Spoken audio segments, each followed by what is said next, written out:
नए वर्ष की नव वर्ष की आप सबको बहुत बहुत शुभकामनाएं। मैं पिछले 1 साल से राज्यसभा में हूँ और 2014 से जब से हमारी सरकार आई है, देखने में आया है कि विपक्ष ने, चाहे वो कांग्रेस हो और कांग्रेस लेड कोई भी पार्टी हो विपक्ष में, पार्लियामेंट में एक सशक्त ऑपोजिशन का रोल प्ले नहीं कर पाए। एक पॉजिटिव ऑपोजिशन जो होती है, जो देश के लिए सोचती है, वैसा रोल प्ले नहीं कर पाई। और लास्ट 1 साल से तो मैं ही देख रही हूँ कि कोई भी बिल आए, XYZ कोई भी बिल आए, उसमें बिना सोचे, बिना समझे, बिना तर्क के अपोज करना है, वॉकआउट करना है। कोई भी उनके पास पॉजिटिव देने के लिए कि उसमें ये कंट्रीब्यूशन होना चाहिए, या इस एक्ट को बेटर करने के लिए ये इसके अंदर इंक्लूड करो या ये एक्सक्लूड करो, ऐसा कुछ भी नहीं किया गया।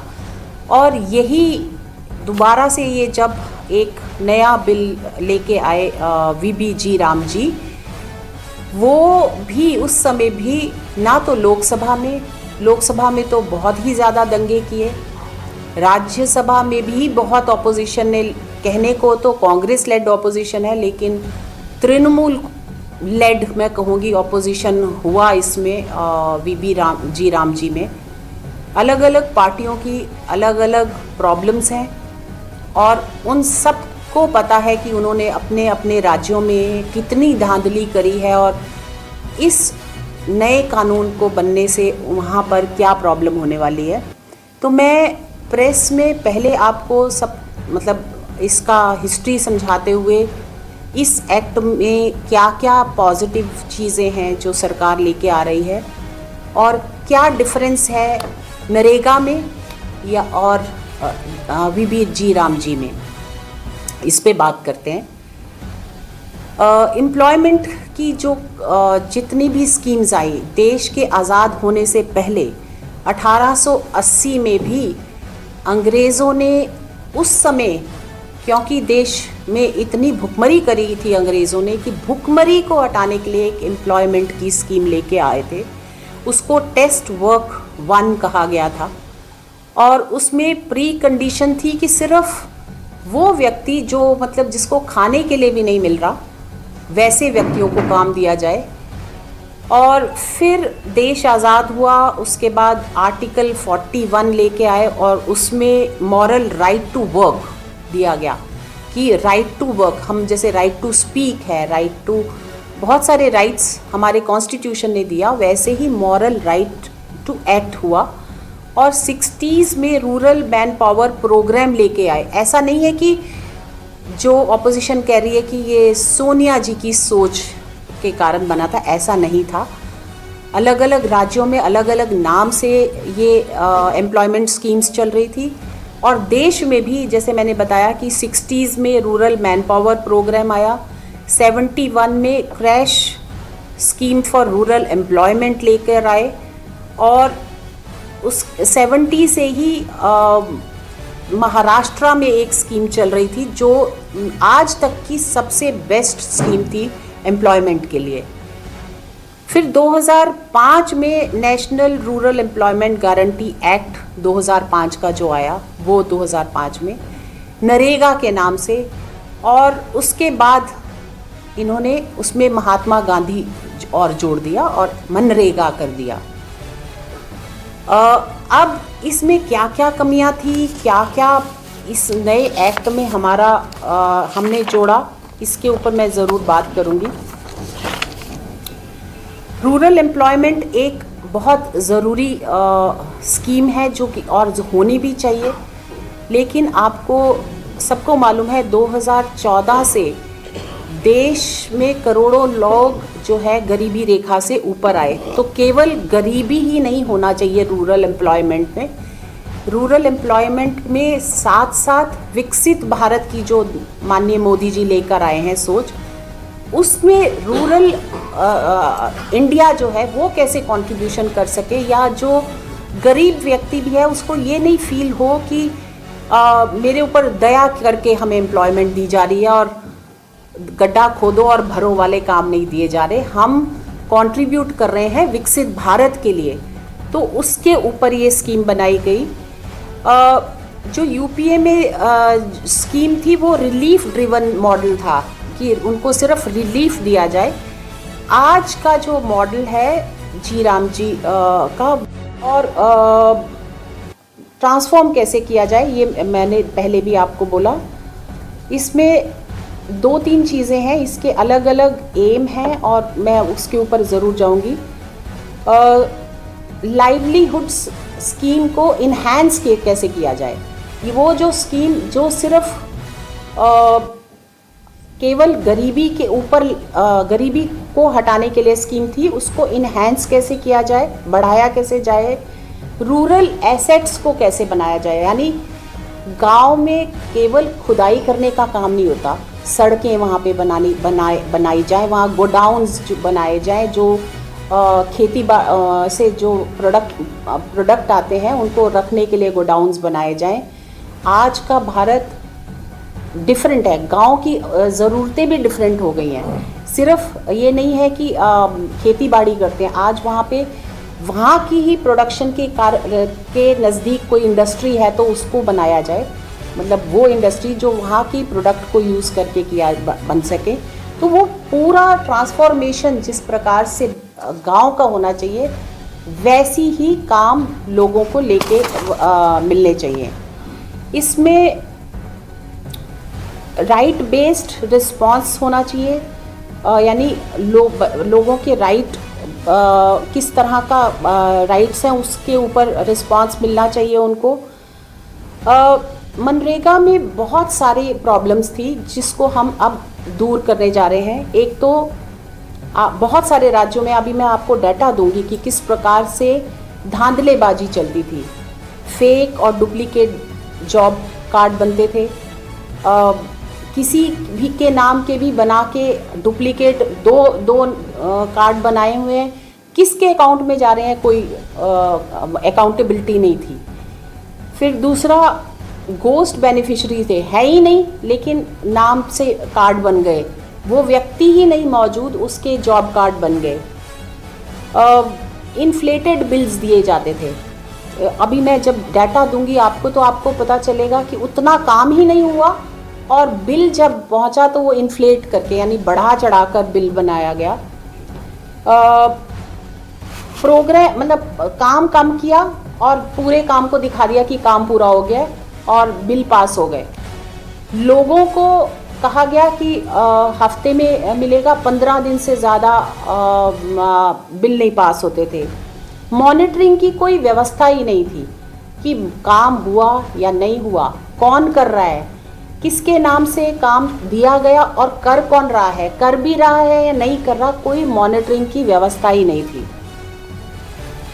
एडमिनिस्ट्रेशन चार्जेस से केवल 6% थे, तो इसलिए एडमिनिस्ट्रेशन जब चार्जेस ही 6% उसके ऊपर लगाए गए तो काम ही नहीं हो पाता था, काम पूरा ही नहीं हो पाता था। और उस इम्प्लीमेंटेशन हुआ है, सबसे ज़्यादा प्रॉब्लम्स ये हुई है यूपीए के टाइम पे कि काम तो मिल गया, स्कीम बन गई, लेकिन इम्प्लीमेंटेशन हो रही है या नहीं हो रही है इसकी कोई व्यवस्था नहीं थी। ये केवल मनरेगा की बात नहीं मैं कर रही हूँ, किसी भी स्कीम में आप उठा के देख लीजिए कि उसमें इम्प्लीमेंटेशन की बहुत कमियां थी।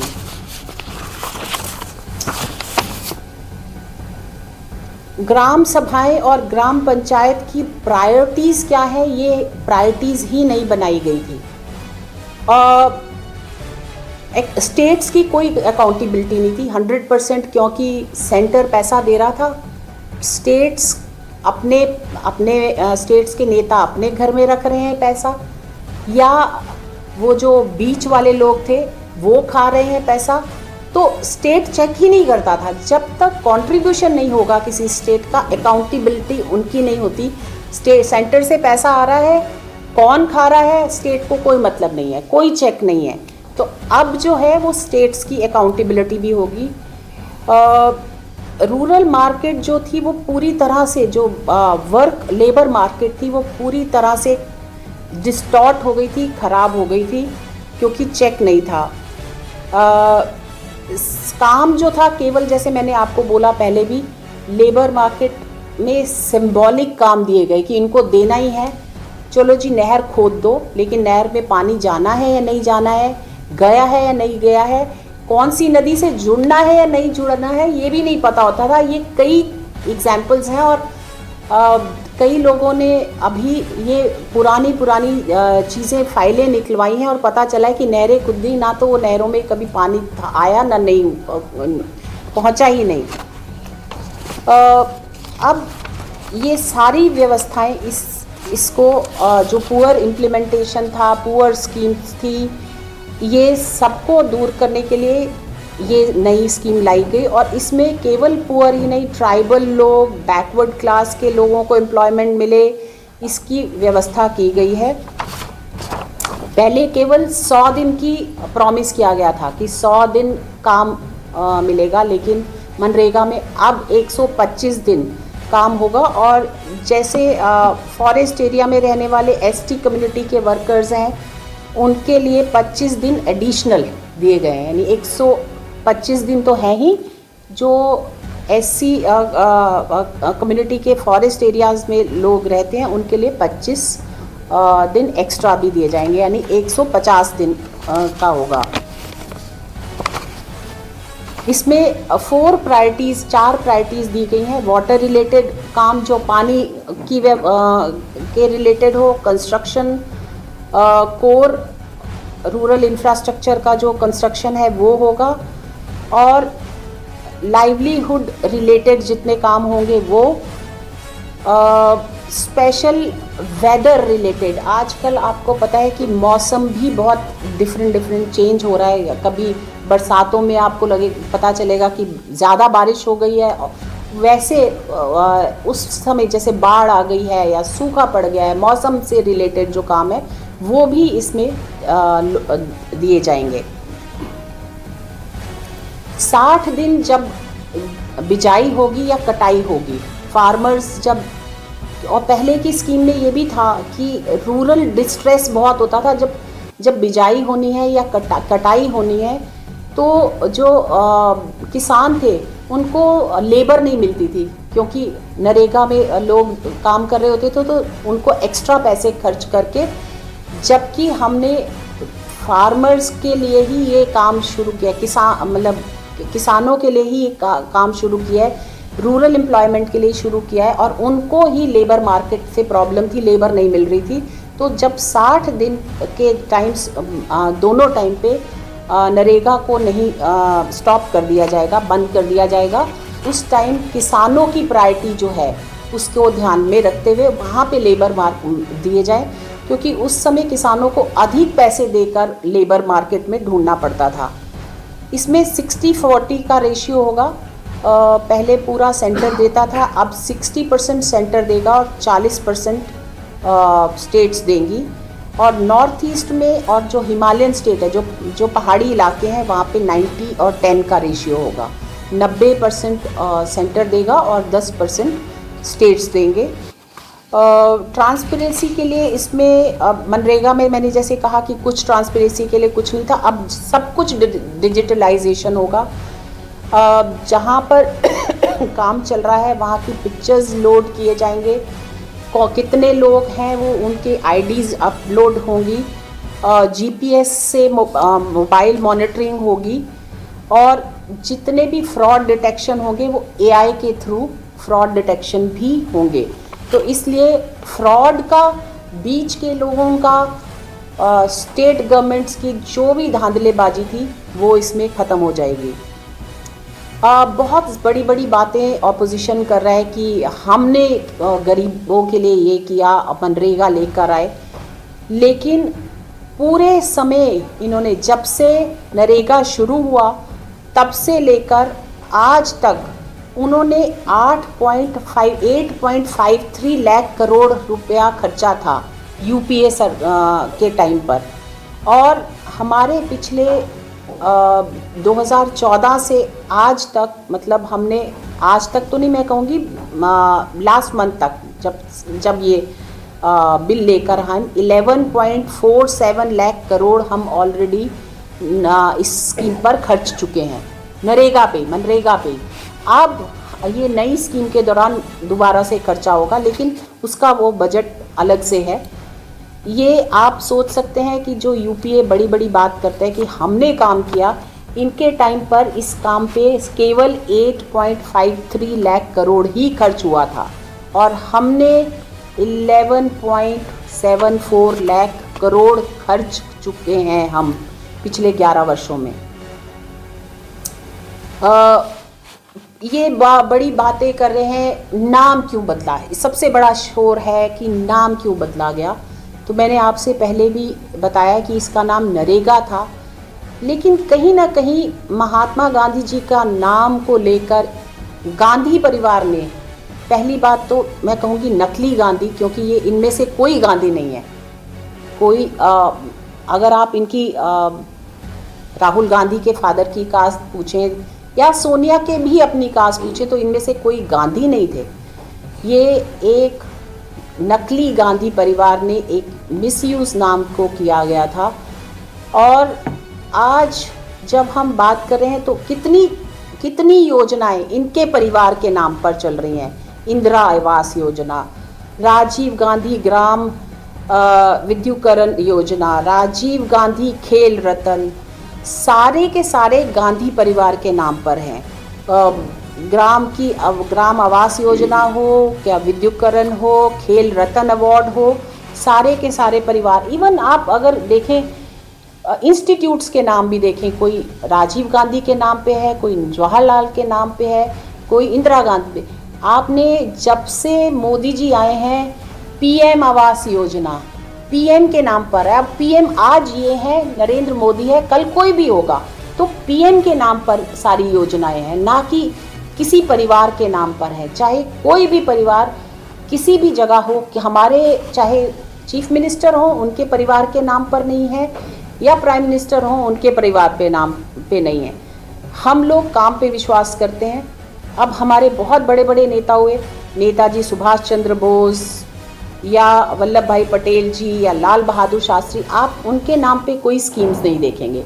केवल और केवल नेहरू गांधी परिवार के नाम पर योजनाएं हैं, जो हम परिवारवाद पर हम खिलाफ हैं। मोदी जी परिवारवाद के खिलाफ हैं। इस कारण से ऐसी योजनाएं जो परिवारों के नाम पर चलती हैं उनसे हम दूर होते हैं।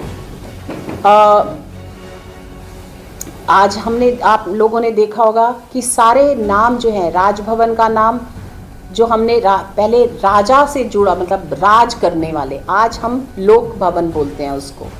राजपथ को हम कर्तव्य पथ बोलते हैं। रेस कोर्स रोड को हम लोक कल्याण मार्ग बोलते हैं। प्राइम मिनिस्टर के ऑफिस को हम सेवा तीर्थ बोलते हैं। तो आप सोच में बदलाव देखिए यूपीए वर्सेस एनडीए गवर्नमेंट में, कि हम सेवा भाव की बात करते हैं, वो राज की बात करते थे।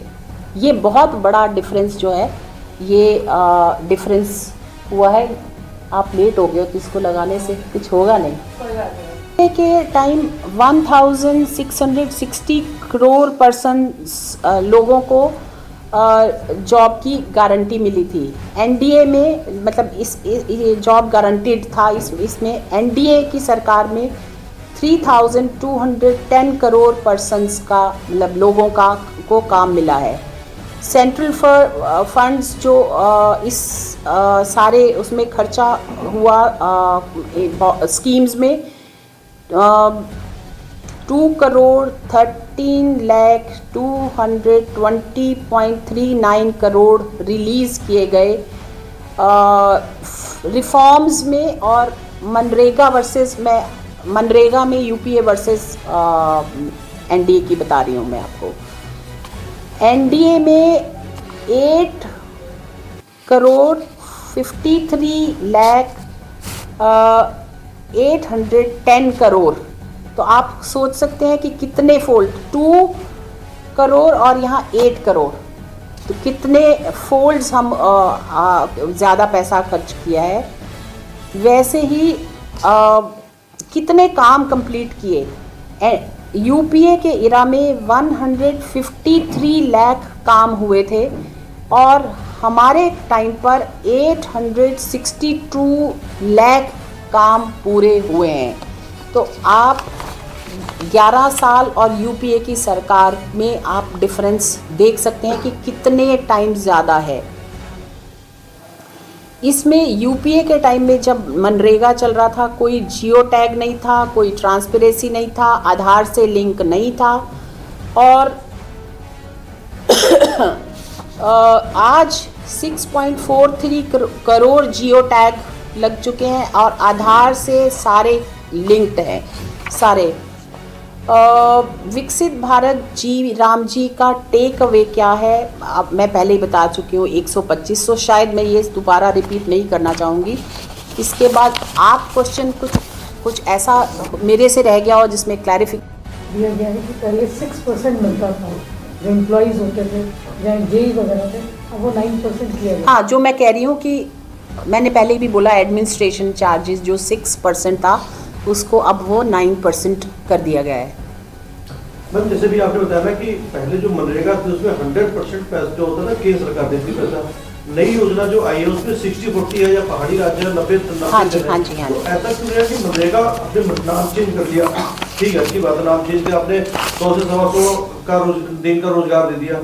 जो फंड्स की बात थी, फंड्स तो एजिटी रखने चाहिए थे कि राज्यों के, जैसे मैंने कहा कि अकाउंटेबिलिटी नहीं थी राज्यों की। जब अपना पैसा लगाता है ना इंसान तो फिर अकाउंटेबिलिटी भी रखता है। जब सीधे सेंटर से आ रहा है तो फिर अकाउंटेबिलिटी नहीं होती स्टेट की कि कहाँ जा रहा है, हमें क्या मतलब है, हमारा पैसा थोड़ी ना है, कहाँ जा रहा है सेंटर दे रहा है ना।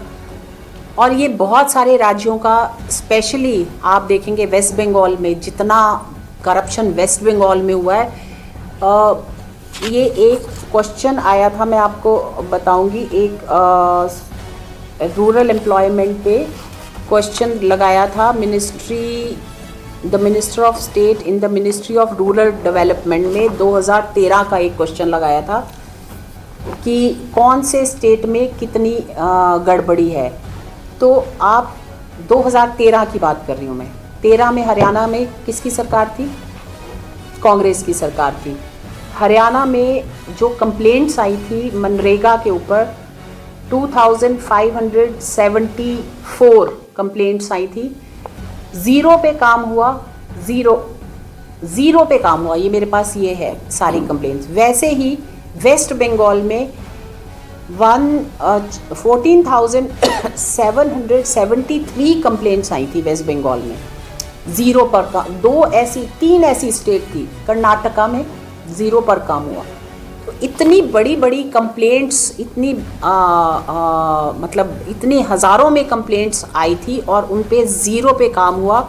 ये मतलब पार्लियामेंट में क्वेश्चन के दौरान उसका जवाब की बात कर रही हूँ मैं। तो आप अब मतलब वेस्ट बंगाल में कितने करोड़ का मामला था वो मेरे पास डाटा है, आप बोलेंगे तो बाद में मैं आपको डाटा भी भेज दूंगी। विपक्ष का नाम है, बीजेपी का राज्य का भी नाम है, सब में काम हुआ है, बाकियों में सब में मेरे पास, मैं आपको डाटा अलग से भी भेज दूंगी। सब में ये है कि इतनों पे काम हुआ, इतने पेंडिंग है। लेकिन ये कुछ ऐसे राज्य थे जिसमें ज़ीरो कंप्लेंट पे काम हुआ। तो एक चीज और जैसे अभी आपने बताया प्रेस कॉन्फ्रेंस की, जैसे सारे जो नाम है गांधीपुरा के नाम है, खेल मैदान है गांधीपुरा के नाम, तो क्या भविष्य में भी मान के चल रहा है कि गांधीपुरा के संबंधित जितने भी योजनाएं हैं उनके नाम बदले जाएंगे, स्टेडियम है, मैदान, उनके नाम बदले जाएंगे? नहीं, अभी तक तो नहीं बदले। 11 साल में कोई स्टेडियम, कोई इंस्टीट्यूट, आप किसी भी इंस्टीट्यूट को देख लो। मैं तो कर्नाटक में गई तो वहाँ पर हर चीज़, हर जगह इन्हीं परिवारों का है। लेकिन हमने किसी का भी 11 साल में ऐसे इंस्टीट्यूट्स के नाम नहीं बदले। लेकिन हाँ, जहाँ जहाँ ज़रूरत पड़ेगी स्कीम्स पे जैसे जैसे चेंजेस आएंगे, ये पूरी तरह से नई स्कीम है। आप इसको अगर कंपेयर करोगे तो पूरी तरह से नए, क्योंकि एक 2005 में बनी थी। 2005 में जो ज़रूरतें थी भारत की वो अलग थी। उस टाइम पे केवल खाने की, ये तो गरीबी हटाओ का ही नारा लेती रही ना कांग्रेस। आज हम विकसित भारत की नारा है हमारा। गरीबी तो हट ही रही है, करोड़ों लोग गरीबी रेखा से ऊपर चले गए हैं। अगर पिछले 11 साल में देखो तो कई करोड़ लोग गरीबी रेखा से ऊपर है। तो इसका मतलब काम करना सरकार बंद कर दे। आज हम विकास की बात कर रहे हैं। ये 80 करोड़ तो आज भी जो 5 किलो राशन पे जिंदा है, आपका ही आंकड़ा है। नहीं, हम ही दे रहे हैं, वो ऐसा नहीं है कि गरीबी रेखा से बाहर वो 80 करोड़ तो आज भी 5% भी मिल रहा है उनको। वो लेकिन हम काम नहीं ना करा रहे खाने के लिए, मतलब केवल भुखमरी हटाने के लिए काम नहीं करा रहे उनसे, वो तो सरकार दे रही है। हम काम चाहते हैं कि वो विकसित भारत को कंट्रीब्यूट करें, ना कि खाने के लिए काम करें। बात कीजिए कांग्रेस का इल्जाम है कि जीडीपी अब 4थे स्थान पे, पहले 5वें था, अब तो 4थे स्थान पर। अभी हमने जापान को भी क्रॉस किया है। कांग्रेस का इल्जाम है कि मनरेगा इसलिए खत्म किया जा रहा है कि महात्मा गांधी के नाम से बीजेपी। देखिए, राम जी सबसे क्लोज थे, महात्मा गांधी भी राम भजन ही, राम धुन ही गाते थे, राम राज्य पर ही बात करते थे। महात्मा गांधी अगर उनकी फिलॉसफी समझे तो वो राम राज की ही बात करते थे, और हम राम के ही नाम पर वो बिल लेकर आए हैं। तो मुझे, अगर महात्मा गांधी की बात करने वाले व्यक्ति राम की बात से दूर नहीं होंगे, उनको प्रॉब्लम ये नहीं है कि महात्मा गांधी का, उनको प्रॉब्लम है राम का नाम क्यों लेकर आए। क्योंकि जहाँ राम का या हिंदुत्व की बात आती है, कांग्रेस उसको अपोज करती है। केवल ये बात नहीं है उनको कि महात्मा गांधी का नाम हटाया गया, उनको प्रॉब्लम ये है कि राम का नाम क्यों आया। जैसे आपने जिक्र किया है कि मनरेगा में जो किसान किसी और के नाम से या मतलब सरकारी स्कीम का फायदा उठाने वाले गमले किए गए, तो भाजपा की सरकार को 11 साल हुए हैं, क्योंकि नाम तो अभी बदला है इसका, तो क्या आने वाले समय में 11 साल में कोई घोटाला नहीं हुआ मनरेगा में भी, लेकिन 11 साल में भी डिफरेंस आ गया हमारी ज़रूरतों का, भारत की ज़रूरतों का। जब मोदी जी ने टेक ओवर किया था, उस समय देश की विपत्तियां अलग थी, अब हम उससे बाहर निकले हैं, तो अब ज़रूरत हमें दूसरी तरह की है। आज वाजपेयी जी ने जो शुरू किया था ग्रामीण सड़कें बनाना, आज हम वो भी पूरी कर चुके हैं और उससे कहीं आगे निकल चुके हैं। आज गाँव को भी ज़रूरत है ग्रामीण बेस्ड इंडस्ट्री की, वहाँ पर भी ज़रूरत है ड्रोन्स की, वहाँ पर भी ज़रूरत है ट्रेनिंग सेंटर्स की, उस तरह की हमें व्यवस्था लेके आनी। मेरा अधूरा है कि देखिए, सरकारी स्कीम्स का बेनिफिट्स लेके, चाहे वो सरकारी अधिकारी हो, चाहे उसे कोई मिली भगत हो, क्योंकि अभी भाजपा की सरकार है, 11-10 महीने पहले 11 साल हो गए, तो घपलेबाजी घोटाले नजर आए हैं, तो क्या आने वाले समय में नाम उजागर होंगे, कार्रवाई देखने को मिलेगी? बिल्कुल, अगर कभी अभी वैसे तो कोई आप ऑपोजिशन भी इस चीज़ के साथ आ सकता था ना कि आपके इस राज्य में क्या पिछले 11 सालों में इसी स्कीम के अंदर इतने घोटाले आए हैं। एक भी घोटाला वो लेके नहीं आए पार्लियामेंट में कि आपने इतने, क्योंकि हुए ही नहीं है हमारी सरकारों में। इवन सबसे बड़ी बात तो मेरे ख्याल सबसे बड़ा जो नंबर है हरियाणा में है मनरेगा में, जितना सबसे बड़ा नंबर मनरेगा के वर्कर्स का हरियाणा में है। मेरे पास अभी डाटा नहीं है, आपके पास होगा। हम पूरे देश में सबसे ज़्यादा सब फर्स्ट नंबर पे है, 400 रुपये देते हैं। हाँ, हरियाणा नंबर 1 पर है। लेकिन कभी आपने मतलब ये है कि हरियाणा में सबसे ज़्यादा बेरोजगारी है? जी नहीं, बेरोजगारी का मतलब नहीं है। हरियाणा में इस स्कीम को पूरी तरह से लागू किया गया है। बहुत सारे स्टेट्स में ये स्कीम को पूरी तरह से लागू नहीं किया गया, लेकिन बीजेपी रूल्स के स्टेट्स में आप देखेंगे कि और बाकी स्टेट्स में सिर्फ बिल बने, काम नहीं दिया गया। मनरेगा जो है गांव से रिलेटेड ज्यादा देखे, क्योंकि गांव के उसके लिए ये मनरेगा शुरू किया गया जी। लेकिन कभी गांव में आज देखें, आज भी वही हालात है गांव में। मुझे लगता है आज गांव बहुत बेहतर हो चुके हैं। किसी दिन किसी गांव का सर्वे कीजिए आप, मोस्टली हम नहीं कहते, कुछ गांव होंगे जिसमें सही है, लेकिन आज भी मोस्टली आप मुझे एग्जाम्पल देंगे तो मैं बात करूँगी। में कई गाँव हैं, नाम बताएं। नाम तो ऐसे इन जेनरिक बात नहीं करनी चाहिए। एक मेरा क्वेश्चन है, हाँ। बीजेपी ने 2014 से 15 में एक जारी किया था बेटी बचाओ बेटी पढ़ाओ जी। उस स्कीम के तहत बीजेपी सरकार ने 600 करोड़ से ज्यादा, अभी हम मनरेगा की बात कर रहे हैं, मनरेगा पर भी, हम अभी मनरेगा पर भी हाँ जी, हाँ। उसमें एक बजट जारी किया था 600 करोड़ से ज्यादा, लेकिन उसमें जब डाटा 2020 में आया तो उसमें 58% विज्ञापन पे खर्च किया गया। आज भी मनरेगा स्कीम पर 1000 करोड़ से 1300 करोड़ जो है वो खर्च किया जा रहा है। तो ये ऐसा नहीं लगता कि सरकार का बेफजूल का खर्च है? नहीं, लोगों तक पहुंचना बहुत ज़रूरी होता है, और अगर सरकार एडवर्टीजमेंट नहीं करेगी तो लोग पहुंचेंगे। आज ज़्यादा पैसा नहीं, ज़रूर मुझे नहीं पता, मैं आपके डाटा पे विश्वास करूं या नहीं करूं, क्योंकि मैं इस आप भी डाटा पर बात कर रहे हैं, हाँ, हम भी डाटा पर बात नहीं, मेरे को नहीं पता इस ये जो आप डाटा बोल रहे हैं सच है या ये, मेरे ख्याल से ये बता पाएंगे। भैया अभी उधर से भाई साहब मेरा एक साथियों से निवेदन है, अगर एक एक व्यक्ति एक एक क्वेश्चन कर ले तो बहन जी के भी लिए आसान रहेगा, नहीं, हम एक सब के लिए आसान रहेगा, क्योंकि समय की भी वो है ना जी बाध्यता। भाई अगर आप ही 4 क्वेश्चन करेंगे तो बाकी साथी और भी ये तो हैं। 6 कर चुके हैं। हाँ हाँ जी। पहले सुना ना, सुन के जो आप नहीं नहीं, आप भैया वही ना, जिन लोगों ने आपकी बात हमने पूरी जिन लोगों ने क्वेश्चन कर लिए हैं, मेरे आपसे रिक्वेस्ट नहीं, है नहीं, वो कोई बात नहीं। बाकी लोग करें, कौन मना कर रहा है? देखो, अक्सर एक सवाल होता था गाँव को लेकर के, 11 साल पहले जब प्रधान आपकी सरकार आई थी, आपने 6 क्वेश्चन कर लिए। एक सवाल लास्ट गांव से जो रिलेटेड सवाल है, तो सवाल पूछ रहा हूँ मैं कि एक योजना आई थी सांसद ग्राम योजना, उनका क्या हुआ? वो गांव तो आज तक दिखाई नहीं पड़ते, कब कौन से गांव विकसित हुए?